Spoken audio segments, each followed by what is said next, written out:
Good afternoon, college football fans of America. It is the 2014 season. Well, really, the 2014 season is over, and it is the first one in which we have a dang playoff. 4 teams. It's already been announced. You can throw up that graphic.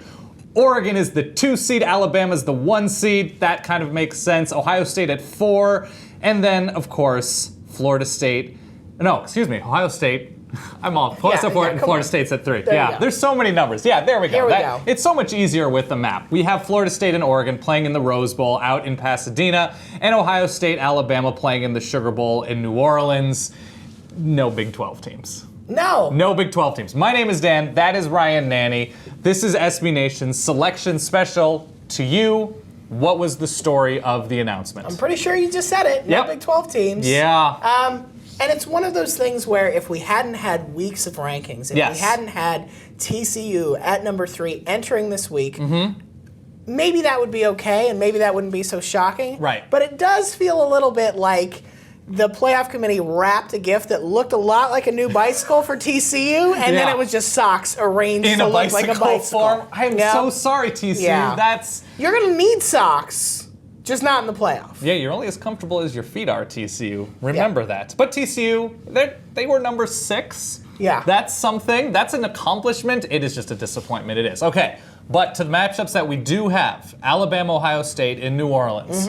When we saw that, your immediate reaction was, oh, Nick Saban gets 3 weeks to prepare for a third-string quarterback? Yeah. I wonder how that's going to turn out. That will be troubling. That said, Nick Saban and Urban Meyer games, when they were happening in the SEC, were always great championship games, a lot of fun to watch. These two are going to spend the month coming up with all kinds of craziness for one another.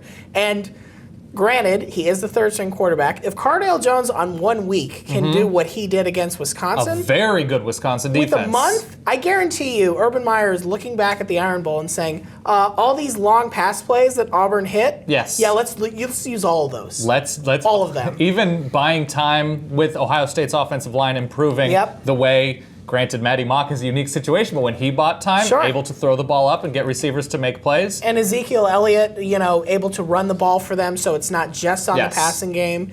I don't think Bama should feel fine about this matchup. Right. I don't know that I would necessarily bet the house on them right away. We're going to get more into this matchup. We're going to get into, of course, the Marcus Mariota, Jameis Winston, Oregon, Florida State matchup in the Rose Bowl. We're talking to 4 excellent people talking about these games. We got an Alabama, Oregon, Ohio State, and Florida State representative on the line. We're going to be talking to Bill Connolly. We're going to be talking to Lindsay Schnell from Sports Illustrated to look at this from a national perspective. But first, of course, we have SB Nation everything. Every day should be Saturday. Everything. Spencer Hall, Papa Bear, dear fearless leader. Spencer, what was your reaction upon seeing these top 4 teams? Was it laughter? Was it surprise? Is it anticipation? Where is your head at right now? My first reaction was this, that I admire the committee more coming out of this than I did going in, because they're lazy just like you and me. What are these the best 4 teams in college football as it stands in the beginning of December? Well, they're probably the best 4 that have a conference championship. And that's the lesson here, is that if you have a group of people, and they're the kind of people who've been working in miserable group situations their whole life, right? If they're coaches, admins, ADs, these kind of people, and you put them into a room, and you say, well, here, I have 4 easy arguments, and then I have 2 that are kind of complex and require some creativity. Guess who dies first?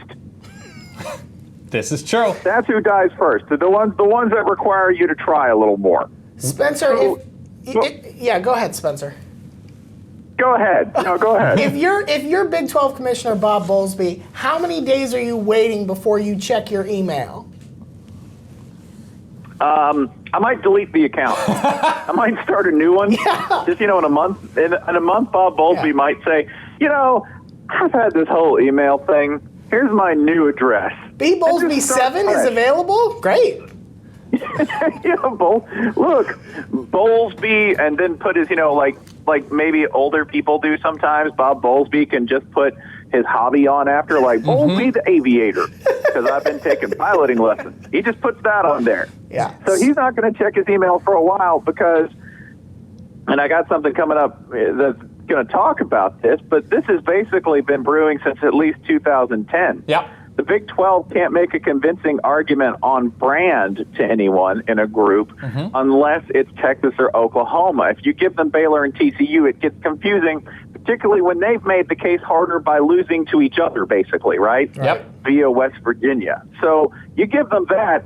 I'm not surprised that a group of people looking at this just said, they've got these badges that say conference champions, and they're really good choices, so we'll just make 4 easy choices. Spencer, what are the 4 in order of these teams, in order of the playoff teams that we have before us? What are if you look at the things about each of these teams that you're most confident in?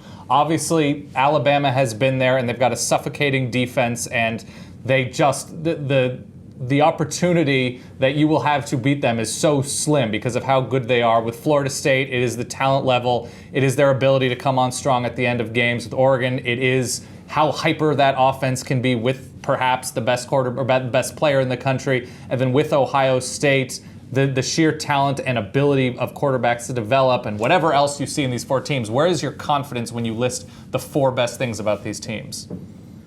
Well, my confidence in this order, and then followed by the best team, is this. Alabama, I'm most confident in their management. Yep. And in college football, I think management plays this massively overweighted and I think overly necessary role in how things turn out, because it's got to go get the talent, and then it's got to make sure that talent in very limited practice hours knows what it's doing. That's something Alabama's now done better than anyone else for the better part of 7 years, 8 years. They're getting to that point where you no longer question what they do in terms of development because it's always the same. Now they're winning games, by the way, in multiple fashions. Yeah. I know what Ohio State fans are going to say going into this, which is, oh, LOL, SEC defense, look how many points they give up to Auburn. Have you seen the way Auburn plays? Have you seen what they've done to Alabama previously? And have you seen what Alabama's done to react to that? They now win. I'm not sure whether it's a good or a bad thing that they're giving up more yards and points, because now they just score more. It's terrible. They take what you do and they do it better than you do it. Brutal judo master. They can do that. Yeah, I know. Like watch Lane Kiffin yesterday in the SEC championship game. Yeah, we're just going to run no huddle because that's a thing we can do now. Right. We'll just run no huddle as fast as we can and score and put pressure on you from the start of the game. And now they do that. So I would say next after Alabama, yes. What is number 2 in your confidence after Alabama management? Florida State, because they're just a curse. You just can't beat them. You can't. There's one thing that Florida State can claim that these other teams cannot. They haven't lost. Their college football's T1000. Yeah, you can try to freeze them. You can try to melt them. Doesn't matter. Yeah. Yeah. So you can do whatever you want to Florida State. They'll kick a long field goal and win the game. So I'm most confident in their complete inability to be beaten in the year 2014. Of course, they're going to be playing this in 2015. That may be the most convincing argument, and I'm not even kidding. Number 3. Number 3, I'm most confident in Oregon because of Mariota. Yeah. And because Oregon's now doing that thing that I think Ohio State has started to do, where they have timely appearances from everyone else. It used to just be the Mariota show, in mid-year, and now they're starting to get appearances from everyone else. I do not like the loss of Pharaoh. Yeah. Yeah. Okay. I do not like that at all for what they do in terms of the middle of that offense. But otherwise, I'm okay with them. I think just Mariota, Pharaoh Brown's loss is to me the most troubling thing. Okay. So most confident in Mariota. Going to number 4, Ohio State, I would argue that being number 4 in this group isn't really a slouch. There's no real bad angle to that. They're just on their 3rd string QB. He's really good. He's a mammoth. He's an ent. He's huge. But he's still your 3rd string QB, and he's still going to be going up against Alabama. Pro on that, not knowing what you're doing against Alabama can sometimes be good because they're a very systematic team, and when you start doing unsystematic things, they might panic. True. Like when you just throw the ball downfield. Just throw it up, see if they can catch it. Worked pretty well for Mizzou at times yesterday. The bad thing is you're a 3rd string QB and you're huge. So you're going to be literally a very big target out there that if and when Alabama catches up to you, you hope you don't drop the ball, throw the ball somewhere you shouldn't and make a mistake. Spencer Hall, thank you very much for your time. And, of course, check out all of his work on SBNation.com and EDSBS. I tend to agree with that order. Yeah, I think so. I think that's right. You talk about Alabama and Florida State. They've been there. They've proven it on this largest stage where Mariota has not been there. He's been in the Fiesta Bowl. Mm-hmm. And Cardale Jones has started a game. And but Urban Meyer obviously does have that experience. And with 3 weeks of reps and first team experience in practice, Cardale Jones is probably going to get even better. I think you could maybe argue that Oregon should be a little higher up there in terms of Mariota. If Mariota is your strong point, right. It's hard to find. It is literally very hard to find games where it's like, yeah, Mariota lost this game for Oregon. Yeah, still worried about Oregon's defensive line. As good as they looked against Arizona going up against the Florida State, they were showing Cam Irving at left tackle move to center highlights. That's scary, but Oregon, certainly their defense is peaking right now. All right, I believe we have him on the line, Matt Brown from, of course, SB Nation's Land Grant Holy Land, our Ohio State site. Ohio State, a bit of a surprise-ish getting that number 4 spot, but certainly well-deserving considering how they've looked of late. Matt Brown, what is your initial reaction to seeing the Buckeyes at number 4 and getting Alabama? Where are you confident and where are you worried? This has been such a crazy emotional roller coaster over the last week for fans. I mean, again, these terrible things that have happened with the program, with the walk-on, passing away way too soon, with bringing a new quarterback, all of these crazy things. And I think, a lot of us here at Land Grant and a lot of Ohio State fans are quietly resigned to, okay, we've had this great season, but all these other crazy things have happened, and if we just beat Wisconsin and we don't make the playoffs, that's okay. And then suddenly you come in and you just eviscerate a really good Wisconsin defense and provide this gigantic blowout that you haven't seen from an Ohio State team in years. And then after that happens, then the expectations go up. And then it's like, oh my gosh, we can't possibly have that happen and then not make the playoffs. So I felt like we were all kind of like Ohio State Twitter was its own little mini PR firm over the last 12 hours. And then, praying like, please don't let this be this gigantic emotional letdown. When it happens, Ohio State makes the playoffs, you feel euphoric for like 5 minutes, and you're like, oh crap, we're playing Alabama. Right. So obviously Alabama is, beating Wisconsin, an impressive feat, especially how Ohio State did it. Degree of difficulty goes up, I would say, a notch or two facing Alabama. What do you think are the strengths that Ohio State has going into this matchup, and what are the biggest weaknesses they're going to have to overcome? So I think the biggest weakness here is pretty clear that Ohio State's secondary is dramatically improved from last season. The defense, which got torched at the end of last year, is a lot better.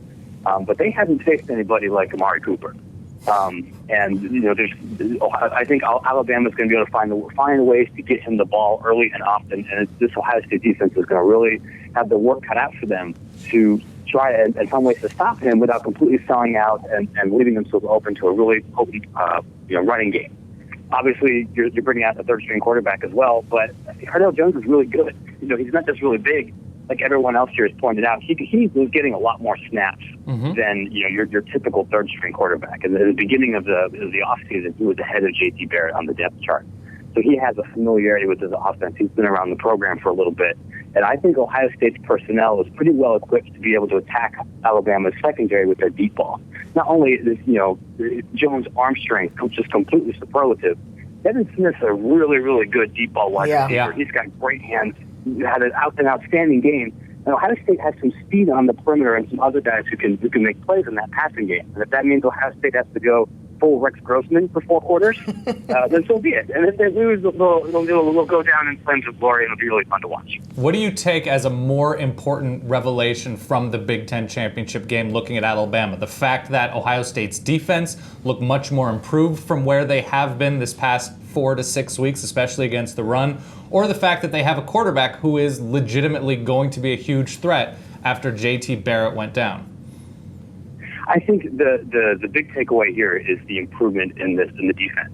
Ohio State's rushing defense really hadn't been that great this year. The Big Ten has a bunch of outstanding running backs. Yes. But Tevin Coleman and David Cobb and Jeremy Langford, all these guys were able to break 100 yards and have some success, particularly with big plays on the ground. And so everyone was completely terrified of Melvin Gordon. And Ohio State was able to sell out there. They were able to make plays there in the backfield and get penetration.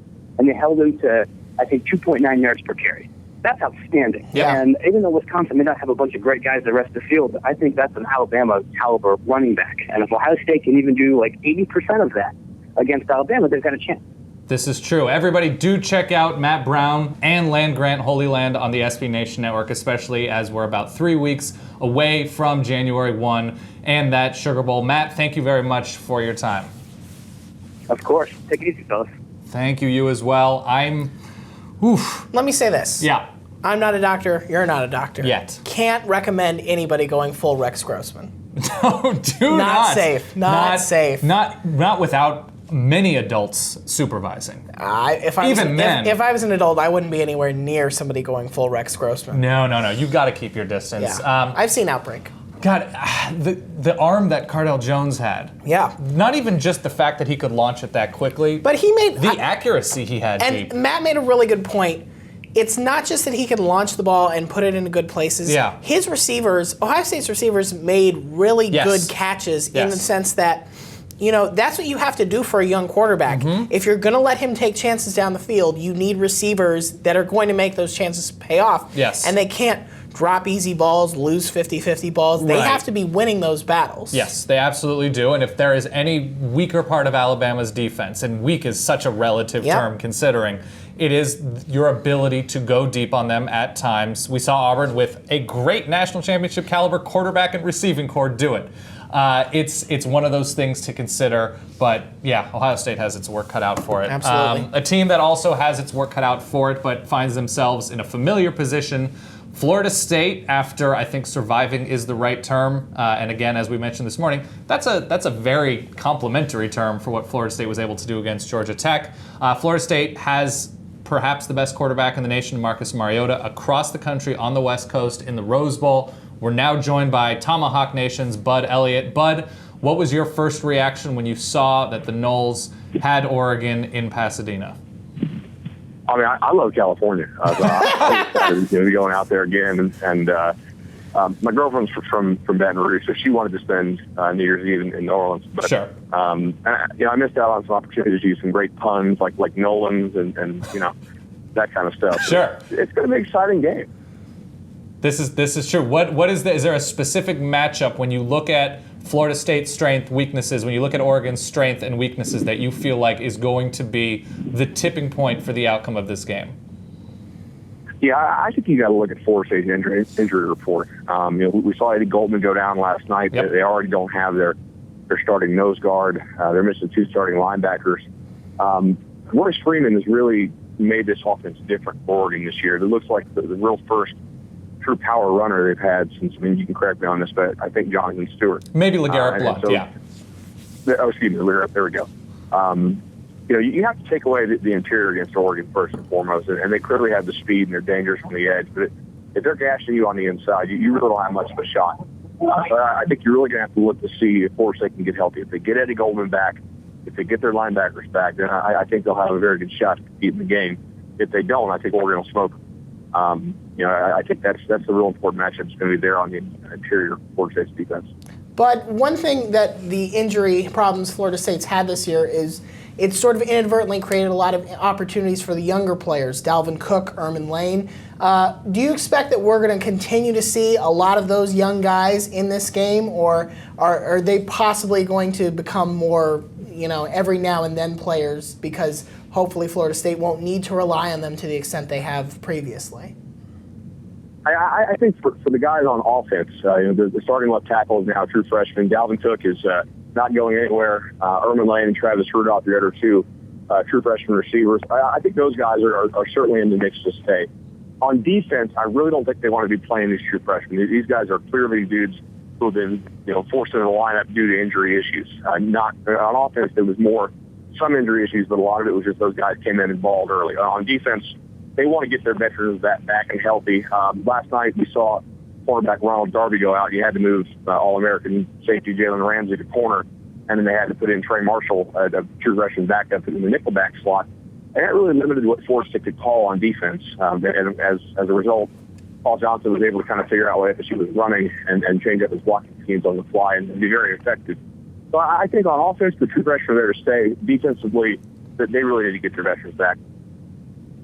Bud, final question. Jameis Winston, of course, the most well-known of the Seminoles, coming off of a Heisman Trophy season last season and a national championship, has struggled this year with reading defenses and connecting with receivers, perhaps communication issues. Where do you grade out his regular season, and how does that relate to what he can or can't do against an Oregon defense that appears to be peaking right now? Yeah, I think he had an up and down regular season. He had turnover issues oftentimes in the first half, and then he came back and just oftentimes dominated in the second half of games, and against a really, really difficult slate of defense. Then Florida State's faced 5 of the top 15 defenses in the country this year. While Oregon's defense is certainly improving, it's not better than any number of defenses they've already seen, like a Louisville or a Clemson. Right. It's probably better than Miami. So I think with Oregon, because you expect Mariota and company to have so many productive possessions, you cannot give possessions away. You must possess and value the football, and just in every possession with a kick, essentially, you either get a field goal or get a touchdown. Don't turn the ball over and get in that field position.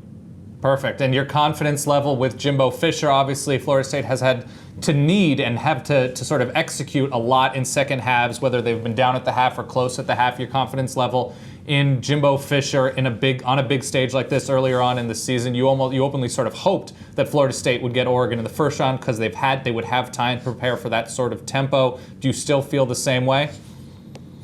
Yeah, and I know last year this staff thought that having the month to prepare for Auburn's tempo, which is sort of similar to what Oregon wants to run at, was very beneficial. I don't know if they beat Auburn last year if they have to play them on just regular rest, because that tempo is so hard to simulate. And Fisher, while I don't like his fourth down calls, is undefeated in bowl games and is very good with extra prep time, probably because he's been in Nick Saban's school. So it's been successful so far.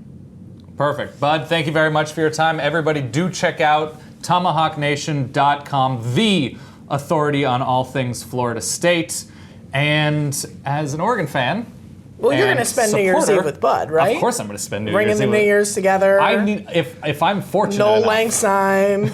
That's terrible. I'm sorry. Noel Lang sign. Yeah. Did you have that ready? No, just off the top. That was right off there? the top of the brain. Total it's not like I've had a lot of Florida football to pay attention to this year. That's right. All of the puns. That's right. All right. That should be a nerve-wracking, probably situation for both of these fan bases. Yeah. All things considered. We have Marcus Mariota by far having the most successful statistical and accurate and just productive season of any quarterback in the country, the clear Heisman frontrunner, and Jameis Winston and the Florida State offense and really defense able to pour it on near the end of games. I don't feel like there's any way one of these teams blows out another one. It's a game that it feels like I don't even care what the halftime score is going to be. Right. Because obviously Oregon is capable of scoring points in bunches. Yes. Michigan State, they poured it on in the second half. Yep. And Florida State, as we've already said, is the unkillable zombie demon lord. Yep. And that means if Oregon is up 21 at halftime, you can't stop. You Absolutely have to keep not. going. And Yes. I think they will. Right. But they make the second half adjustments in Tallahassee. Yes. We'll see if they can do it. It's a tale of two teams that Absolutely. adjust quite well. And with that, we bring on Sean Larson from Addicted to Quack on the SB Nation Network. The Ducks, of course, we just spoke to Bud Elliott from Tomahawk Nation. Get Florida State in the Rose Bowl. Obviously, a much shorter trip just down the West Coast for Oregon. Sean, what was your reaction seeing that Oregon will get the Noles? We were all pretty thrilled to see the matchup with Florida State. I mean, out of the 4 teams in the college football playoff, they are the most beatable. They've been the most vulnerable. Sure. So I think we were all thrilled to see that matchup. All right, what specifically when you look at Oregon on offense, Florida State offense, Oregon defense, Bud mentioned injuries, especially up the middle for Florida State's defense, actually going up against an Oregon offensive line that is beat up. Andre Rureta-Goina at right tackle. Hronis Grasu has been out for the past couple weeks. What to you is the sort of matchup either way that you feel like is going to decide this game? I think that the matchup really is going to be Oregon's speed against Florida State's size on defense. Mm-hmm. If Oregon can get, they run the zone read to perfection. If they can get to the outside and just really outrun Florida State on defense, that's going to be huge in gaining a lot of yards. They were talking about the size of Florida State's defense, and I think normally the Ducks have had trouble against a bigger, tougher physical opponent, but I think they can use that to their advantage. Sean, guys like Marcus Mariota and the speed just out hustle them. Sean, one thing that Mark Helfrich I think was maligned for part of last year and maybe the first half of this year was not necessarily being a coach who could, as you're saying, adapt to different defenses or be able to make good changes in the middle of a game. That seems to have been fixed largely. What is it that he and the rest of the Oregon coaching staff are doing that's got them operating at such a high level at this point in the year? It's really just the depth they've got and the whole next man up mentality that was kind of a mentality that was around when Chip Kelly was the coach, and it's carried over to Mark Helfrich and his staff and all the guys on the team. They've dealt with injuries, especially on that offensive line this year has just gotten beat to shreds throughout the year with, having to go to third, fourth string guys all of a sudden. And they've stepped up, guys like Jake Fisher and guys who didn't really think that their number was going to be called upon this year.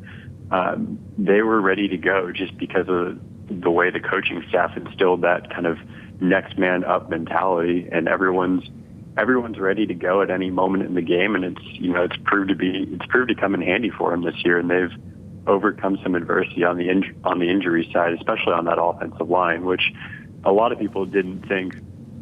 A lot of people thought that would be the downfall once you got guys like Hronis Grasu going out, and the center, especially Grasu, he's a huge part of that offense.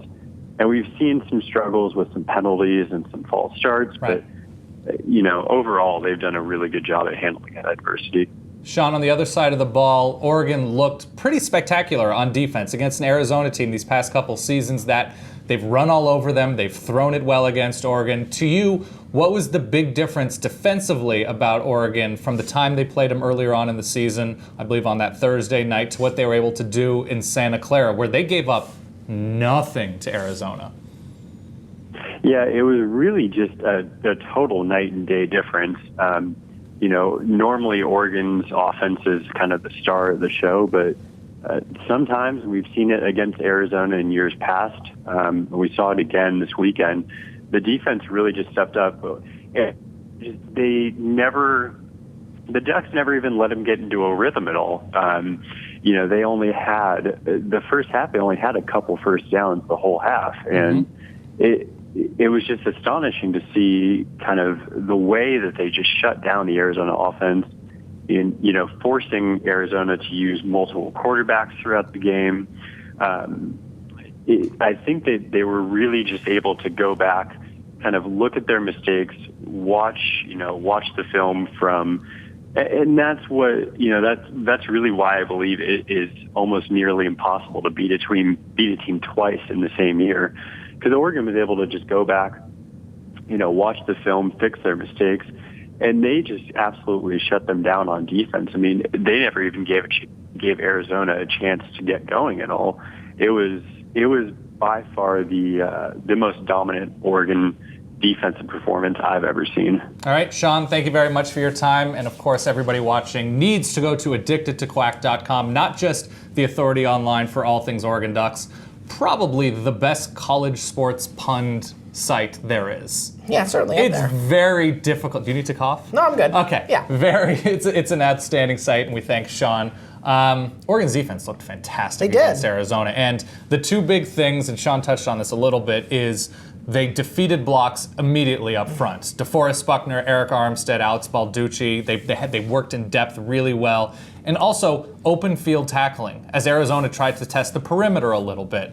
Nothing, absolutely nothing. And that was the difference the first time they played. And even Oregon's games early on against UCLA, or in the first half of that game, against a number of teams, against Washington State, the tackling in the open field had been lacking, especially at linebacker, and they completely shored everything up in an unbelievably impressive way, as far as I'm concerned. It tells you how deep the playoff field is this year. Yeah. When we say, what do you think about the fact that you're playing undefeated, reigning national champion Florida State? And he says, of the teams that are in the playoff, that's who we feel best playing. And I don't think that's a slight against Florida State. No, it just shows you that there's a lot of dangerous teams. We've seen a lot of teams move the ball against Florida State, Yeah. and Oregon can move the ball against pretty much everybody. Yeah. So that is a good sign. All right, we now bring in Rick Muscles. Rick Muscles, contributor to EDSBS, general internet folk hero, Alabama fan, Alabama follower, all things tied. Rick, Dave, whatever. What are we going with, Dave? Well, let's ask him. Dave, are we going Rick or Dave? Way, fellas. What are we doing? Let's go, David. Let's go, Dave. Go Dave. All right. Let's go, Dave. Dave. All right, Dave, aka Rick Muscles, aka Big Baby Jesus. Alabama's the number 1 seed in the inaugural college football playoff. I can't imagine you're all that surprised. What was your reaction seeing that the Tide are getting Ohio State? And where is your confidence knowing the matchup? And where are your worries knowing the matchup? Well, I'm really excited about playing Ohio State. They're kind of like that team that we've always wanted because there's so much condescension from the Big Ten down to the SEC. And it's, there's so much, annoyance based off that. I'm really excited about this game in the Sugar Bowl because we kind of redeem ourselves from our past performance in the Sugar Bowl against Oklahoma and that legendary loss against Utah. I know a lot of people are going to put consider the Sugar Bowl being a negative for us, but don't forget we beat LSU in that Sugar Bowl and they didn't pass the 50-yard line against us a couple years back. They still haven't, that team. Yeah. That's fair. Okay, so when you look at Ohio State and you look at what they do well, what they may not do so well, where are they exploited given what this Alabama team, particularly on offense as of late, can do? Well, I mean, the one big thing that Saban's always been able to handle is making it really hard game on a younger quarterback. And I think that's going to be really hard. I mean, I can't imagine anything worse than having your second ever start in a college football game against Alabama in the Sugar Bowl. Obviously, he's going to have a lot of time to prepare and get him ready for that in the weeks coming up. But he's going to get multiple looks, and he's going to go against a really good defensive line that's really large, really violent men who are going to get really rich in the NFL someday. That's where I'm the most confident. The thing I guess I'm the least confident at is I'm always worried about special teams in a big game. At Alabama? Really? I'm going to write this down. Alabama special teams in a big game. Yeah, okay, continue. I don't like kicking the football in the state of Louisiana. Right. That's the thing that really concerns me. And the other thing that concerns me is, it goes along with the kicking the field goal, the turnover battle. We're only -1, and the Alabama football team's -1 in turnovers right now this year. That is odd. Does feel like that's not very Nick Saban. No, not at all. Dave, what would you say? Do you think they're going to come out and give Blake Sims a lot of early responsibility against Ohio State, a defense that, at least if you're going off the one-game trend, looks very, very, very dangerous? Or are they going to sort of revert to Alabama of old, where it's mostly run the ball, keep the passes very short and close, and not try to air it out unless you really need to? Well, I think you're going to have to air it out this against Ohio State because if you look at this season, Alabama doesn't have a 1,000-yard rusher. Can you imagine if I told you that a week before the season? Very strange. Number 1 Alabama, negative turnover margin, and no 1,000-yard rusher. Just, what we all predicted. Yeah, exactly. So, I mean, they had a great season, but they're not doing it the way we expected them to do it. Covering Amari Cooper, everybody keeps saying you got to do it, and he's almost like our running back. That's how much he gets the ball, and, it's been a lot of fun watching the creative ways they're going to do that. The problem that Ohio State's going to have is they're going to have to prepare for 2 different types of offenses because Lane Kiffin completely aped Malzahn's offense in about the first quarter of that game, and it ran pretty well. I don't think they're really prepared to run the whole game that way, but he's got to prepare his defense for 2 different types of offense. Not ideal. Not ideal at all. To you, what is the single matchup that you feel like will decide this game on either side of the ball for Alabama and Ohio State? I think our defensive line versus their offensive line. I think we're going to put enough pressure on their quarterback. He's going to have a reason to make an excuse. There's a reason for him not to want to, win the game. And I think that's going to be the big difference. One of the people I admire the most about this team is Blake Sims. I mean, you look at a guy who's, how many times, they made him a running back because they never thought he could play quarterback. They put him behind A.J. McCarron because they never thought he could play quarterback. They brought in Jacob Coker because they didn't think he could play quarterback. The fans wanted Jacob Coker in the first 2 games. They didn't want a quarterback. Blake Sims has overcome every possible obstacle to become the starting quarterback for this team. I can't imagine taking anything away from him and him not having an obscene fight about this one. at the same time, I don't think their quarterback. I think he's got every reason that's okay for him not to succeed in this one. I think that's going to be really something that's going to hurt him. All right, Dave, thank you very much for all of your time, and very curious to see Alabama and Ohio State, hopefully in less of a house of horrors for Alabama, and we just get altogether high-level football. Let's talk about what really matters. Let's talk about what really matters here. All right, so we had a reveal show on ESPN to reveal the top 4 playoff teams, or the 4 playoff teams. Which is nice if you like that. Very cool if you're into that sort of thing. Alabama, Ohio State, and the Sugar. Oregon, Florida State, and the Rose. But here at SB Nation, we have our own reveal. And the national championship game is in Texas, and we are people that enjoy eating food and terrible food. So we have not just a barbecue bracket, a barbecue side bracket, because we're going to Texas, you eat beef. That's just how it works. So we're moving beyond that. Our number 1 seed, we can reveal it now, mac and cheese.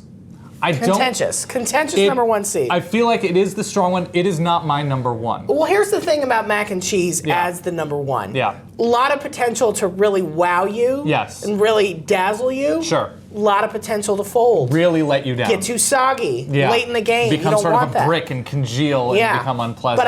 But I think mac and cheese took this ranking because of its potential to outdo any other side when it's at its top game. I will show you number 2, and then we're going to have to move on, but we will show you 3 and 4 soon. Number 2, potato salad. Potato salad's my number 1. I feel like it's versatile, and I feel like the chilled aspect of potato salad, with or without mustard, I prefer a little bit of mustard. I feel like the chilled effect going against the warmer meat, I feel like that's a really nice balance. I will always order potato salad. Are you a mayonnaise potato salad or a mustard potato salad base? I'm assuming I like both, but you can do both at the same time. I don't know if people do. You can mix it up, yeah. But I like a slight creaminess factor, but I don't want my potatoes swimming. How much chunk are we talking? Like pretty heavy on the like whole potato, or I want it mashed pretty well? I want it above mashed with some chunk. Okay. Some chunk. I don't like the whole wedged potato salad. Here's the thing. I appreciate that you've thought these answers out. Absolutely, I have. And you're not just, so many commentators you hear. Oh, I have a potato salad committee. We talked this all out. We looked at different factors. Condi Rice is on that too. Condi Rice is on that as well. Yeah. And speaking of which, all things Texas, SB Nation is going to be in Texas. And here is some more information about what we're going to be doing during National Championship Week. Texas has always been a land of heroes. Davy Crockett, Sam Houston, Jamal Mashburn, and now add SB Nation to that list. We'll be on the scene in the Lone Star State, bringing all of our shows, Easy Call, Wake Up College Football, Answer the Question, The Selection Committee, and so very much more. Texas forever, but we're only going to be there for like a week. It's amazing that you were able to jump back and forth between the studios so quickly. That was Brian? Yeah, Brian Nanny. Brian Nanny, yeah. He's the handsome one. Yeah, I was going to say, way more tan, more engaging, more of a charmer. Okay, you don't have to. It really comes across. He knows. All right, so we're going to be in Texas. That's going to be quite fun. We're going to be joined by all sorts of fun SB Nation people doing all of our shows, as you saw. But now we are going to talk to our friend Lindsay Schnell of SI.com. We're going to have her in a little bit here. She's going to weigh in on everything she has seen. She's, of course, out on the West Coast for SI. How do you feel about the process? How do you feel like, I know we talked at the top of the show that it was very strange that they issued these weekly rankings and they really set themselves up to fail. What tweaks do you feel like are reasonable moving forward? So I think one thing that we didn't really take advantage or appreciate about the BCS at the time was that you could know exactly what the difference was between 3 and 4. You knew if 3 was way ahead of 4. Right. You knew if it was a very slight difference. And that may be what happened with TCU here. Right. That 3, 4, 5, 6, they were all Razor separate. thin. Yeah. But because it's such an information-thin process in terms of what the committee's doing, we're just hearing Jeff Long sort of give mush-mouthed answers Just about... like we really liked Ohio State yesterday. Yeah. Is that good enough? It's the problems that we had with the BCS, you could at least feel like you understood where everybody stood in the pecking order. Even if you didn't agree with how it was decided, it was like even if you thought it was flawed. These are the 5 computers, these are the 2 polls. Fair enough. All right, we are now joined by Lindsay Schnell of SI.com, Sports Illustrated, who I believe has touched ground on American soil. Lindsay, how are you, and what was your initial reaction upon seeing the seedings? Hello, guys. Yes, I am on American soil. Yes. I was in the air when they announced the 4 teams, and my flight was full of Ducks fans coming home from San Jose in the title game. So we were having big discussions about who were going to be the 4, was the Big 12 going to get left out, were the Southwest pilots going to announce over the loudspeaker for all the passengers to hear, which they did not, which I was very disappointed by. I'm not surprised because of what what Ohio State did to Wisconsin yesterday. I think the committee is definitely making it up as they go along, and there's not really anyone to tell them to do otherwise. I think Art Briles is probably outside Bowlesby's house right now with another, talking points memo to go over. Written on an American flag, probably. I think they're going to be really good matchups. I haven't seen Baylor in person. I think that TCU can play with anyone, but the thing I wonder with them is they haven't been on this national stage with this group of players yet. When they were in the Rose Bowl, that was a few years ago. I wouldn't have been surprised if they had gotten into the playoff and just wilted, because that happens a lot with teams that are not mentally ready for it, just don't know what it's going to be like to be there. So I think we got 2 better games out of it. All right, when you look at the 2 games and you look at specific matchups and storylines, to you, what jumps off the page as immediate intrigue? What is that the headline of each one of these matchups? Oh my gosh! Well, first of all, it's all about quarterbacks. In Oregon, Florida State, this is the matchup everyone's been waiting for, right? These are the polar opposites. You have Marcus Mariota, who is the kindest, gentlest quarterback around, who's also the best player in the country. And then you have Jameis Winston, who, Dan, as you had said on the Solid Verbal, is not exactly America's sweetheart. Maybe not. And then on, with Ohio State, Alabama, first of all, is Ohio State's 4th string quarterback really good too? Like the I hope 5th so. stringer? Yeah. I'm just waiting. I've come to expect that now. And then Alabama is always interesting because they always expect to win. And I thought at the beginning of the year, remember back at the beginning of the season, we were all like, oh, Bama's going to have it down here. They brought in Lane Kiffin. Right. It's all over. Look at them now. And, Saban's going to enjoy rubbing our faces in it, as he has continued to do. When he said, I believe it was Friday, when they had their press conferences, that, he got everything out of Lane he expected. We, the media, were the ones who were surprised. Obviously. So I look forward to more of those type of comments in the coming weeks regarding Lane Kiffin. Perfect. And when you look forward at the playoff system, at perhaps wrinkles or changes or expansions or retractions, whatever the case may be, what is most realistic that you believe will happen in the short term?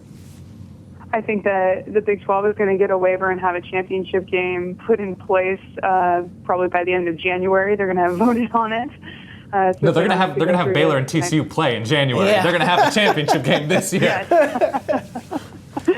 And then I think we're going to go to 8 teams sooner than everyone else thinks, than we're supposed to. We're supposed to be locked into this for 4 years, but I just can't imagine it happening with the teams that are going to continue to get left out with one power conference, getting left out. And then I was talking about this today with some Duck fans. Does this bring up the question again of realignment? Are we going to go to 4 super conferences? Right. I think it's sooner rather than later. Talking about different coaching openings around the country. I've had talks with people about Bronco Mendenhall at BYU. Right. I think he has a really good job, but because he's not at a Power 5, you're not in a Power 5 school or Notre Dame. Right. What are you playing for? What is the reality is you're not going to really get into the national championship conversation. Sure. So I'm curious to see how that all plays out. Lindsay Schnell, thank you very much for your time. Please do check out all of her fine work on SI.com. She does a fantastic job, and we will, of course, be paying attention. Short-term stuff. What do you think realistically won't change about the process? I think teams are going to start paying a lot of attention to who they schedule It's an interesting thing, especially with the 10 teams in the Big 12, even though TCU played Minnesota. TCU did play Minnesota, but we sort of overlooked that Ohio State played a talented and tricky Navy team. True. Cincy, who is one of, I think, 8 teams that won the American this year. Yes, all of them won 9 games. And Virginia Tech. And I don't know if this was part of the message the playoff committee was trying to send. Right. But I think they wanted to say, look, we're going to reward you for at least scheduling these teams. A loss is not going to knock you out automatically. Right. And it probably more for Baylor than TCU. I think that's where they lost out, because they had to say, well, yeah, we beat TCU head-to-head. Also, please don't look at our non-conference schedule, because it's nobody. There's nothing to see there. It's nobody and nobody's brother. Yes. Yeah. Brian Nanny on Baylor's. Oh, my God. Baylor's non-con. All right. We are now joined by SB Nation's own Bill Connolly, who, of course, helps to run all of the F+ rankings, S&P Plus rankings, all of the advanced metrics that look beyond the very general and superficial ways to look at teams statistically. He's pretty much our greatest writer at SB Nation. Bill, what was your immediate takeaway when looking at the 4 teams? Does it add up as being a list of the 4 best teams in the country? Are you okay with it? Are there major qualms? Where do you stand right now? No, I was okay with it. I mean, when we ran the final plus numbers this morning, I was curious where Ohio State would land. They're second. Wow. And basically, if you look at the ratings themselves, there are 3 teams ahead of everybody else. Alabama, Ohio State, and Oregon are clustered together, and then it's a pretty significant drop-off to about the next 8 or 9 teams. And, once Ohio State has just been, since the moment the Virginia Tech game ended, they've been one of the 2 or 3 best teams in the country. Yep. They obviously almost slipped up against Penn State, but they didn't. And when they look good, they look absolutely spectacular. So I'm totally fine with them ending up ahead of TCU. I was really setting myself up to be annoyed by TCU, because this whole time I've been focusing on the process itself. Not so much the end result, because honestly, I was pretty much okay with any combination of those 6 teams being in the Final Four. But the process itself was driving me crazy. And, TCU going from 3rd to 6th after winning by 52 points is certainly awkward and proof that we really shouldn't be having weekly rankings at all. But the Final Four themselves, I had no problem with whatsoever. Where were your biggest problems in the process, especially at the end of the season? You mentioned TCU being the clear number 3 a week ago and winning by 52 and suddenly dropping 3 spots for who knows why. What do you feel like could be rectified to more accurately represent resumes, strengths, weaknesses, and best teams in the country? Well, when we use things like wins against top 25 and really concrete things like that, there's really no way to rectify it if you're doing it once a week. I mean, right. If you can justify that last week they really were the number 3 most deserving team, and they destroyed a team they were supposed to destroy, and 3 teams passed them. That's not necessarily a sign of a flaw in the process. It's just we shouldn't be seeing that process. We should be.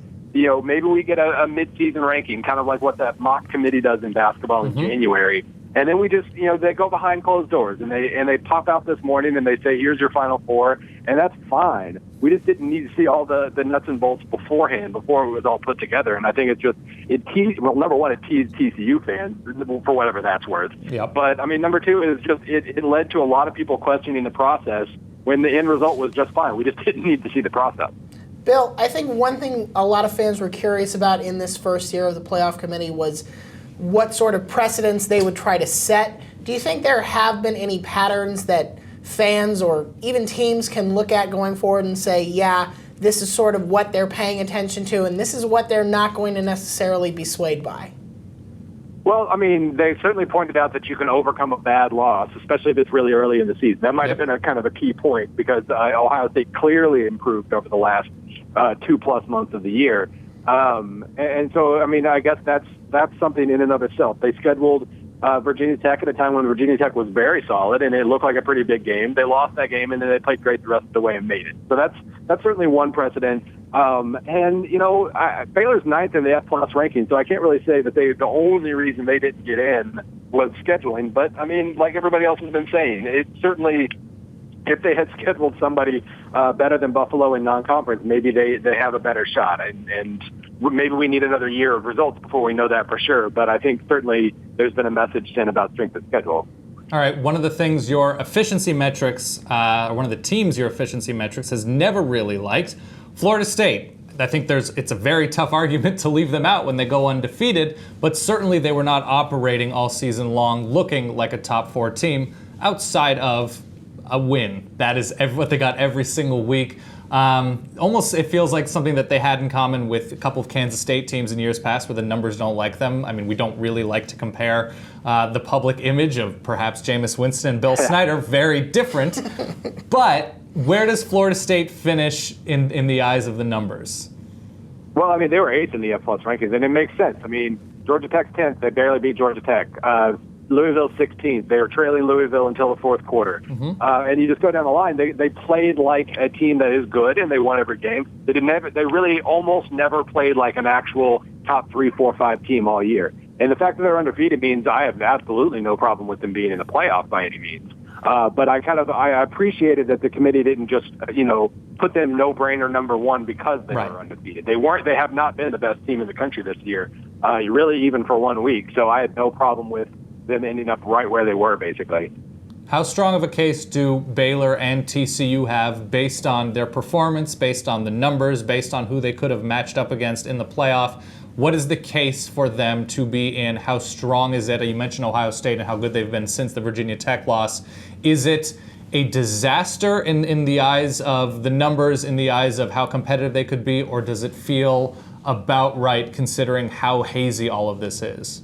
Well, TCU is 5th. I think for the year as a whole, they were better than Baylor, but Baylor fans pointed out that they kind of sort of won the conference, won the tiebreaker, beat TCU. That all made perfect sense to me. They did destroy Oklahoma, even though that win has less luster than it would have in previous years, I guess. But, I think both of them certainly had a solid case if you look specifically at resume. In terms of quality, though, I do think that Ohio State was the best team of the 3, so I don't really have a complaint there. If you're in charge of this playoff moving forward for the next 2 to 3 years, what changes are you making? Be as selfish as you'd like to be in order to get the best teams into the best possible bracket. Well, I mean, in terms of just the way that it operated, not talking about the weekly rankings that I'm just a broken record about at this point. Right. But, if we're talking about specifically, the best way to rank teams, they did a fine job. I mean, obviously as a metrics person, as somebody who really respects the job that numbers can do watching every game, quote unquote, obviously I would like to know, I would like them to explore better metrics when it just comes to combining performance and strength of schedule into one number. That's a big thing. We can say, they went 12-1 against the number X schedule in the country, and that's fine. But there are ways to go about that really do put you that put all the teams, I should say, in a better spot. So, I mean, that's certainly something that wouldn't hurt. I think that in a lot of ways they did seem to forego ways that would not hurt and would only make things better. And, I certainly wouldn't mind if they explored just more input, more ways to evaluate teams as we go along. But, again, the top 4 I had no problem with. All right, Bill Connolly, thank you very much for your time. Everybody must go out of your way to check out Football Study Hall and all of Bill C's work on SBNation.com. All right. Let's get him on the committee. Let's get him on. Archie Manning for health reasons, couldn't be on it this year. Right. Let's put Bill C on. He has started 0 arguments with referees on the field. Yeah. And that we know of. Well, that's true. He appears to be very nice in person. Yeah. But he's got a scrappy side. He's a Bruce Banner type. Yeah, that's true. Don't make him angry.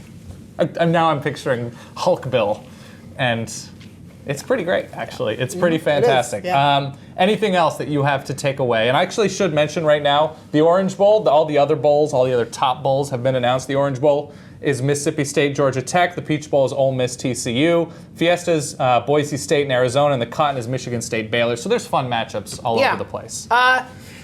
Let's just end on the more important bracket. Barbecue sides. Back to barbecue sides. All right, number 3 and 4. Walk me through it. Okay, so this is where I think it gets really dicey. Okay. Number 3, we've got baked beans. Yes, and it's a very versatile side. Yeah. That could be just beans of meats burn inside, ends. with burn ends, especially in Texas. Yeah.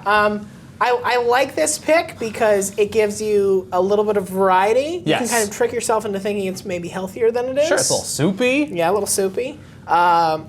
But here's where we're going to get fights. Yeah, And this is. I want to remind the viewers, these are not our picks. There is a committee, as Dan mentioned, Yes. of I think we're up to 200. It's voters? 200 people. It's an international committee. Yeah. It's much more scientific than a lot of what the IOC, what FIFA does. Absolutely. It's basically 200 Bill C's on this. Lionel Messi is on the committee. And Leo. Yes, Leo Messi.